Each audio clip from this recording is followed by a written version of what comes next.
എന്താണ് സ്നേഹം? സ്നേഹം ജലം പോലെയാണ്.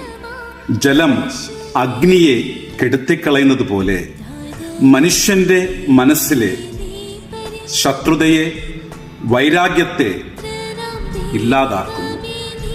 മാത്രമല്ല, ജലം അഴുക്കിനെ കഴുകിക്കളയുന്നത് പോലെ സ്നേഹം മനുഷ്യന്റെ മനസ്സിലെ തിന്മകളുടെ, ആസക്തികളുടെ മാലിന്യങ്ങളെല്ലാം കഴുകിക്കളയുകയാണ്. ജീവന്റെ പുസ്തകമായ ബൈബിൾ ദൈവത്തെ സ്നേഹമെന്നാണ് അഭിസംബോധന ചെയ്യുക. സ്നേഹത്തിന് ഇതിനേക്കാളും വലിയൊരു നിർവചനമില്ല. അതുകൊണ്ടാവണം വിശുദ്ധ പൗലോസ് അപ്പോസ്തലൻ ഏറെ ഹൃദ്യമായി പറയുകയാണ്, വിശ്വാസം, പ്രത്യാശ, സ്നേഹം ഇവ മൂന്നും നിലനിൽക്കുന്നു. എന്നാൽ സ്നേഹം സർവോത്കൃഷ്ടമാണ്. കാരണം സ്നേഹം ദൈവത്തിൽ നിന്ന് വരുന്നു. ദൈവം സ്നേഹമാണ്.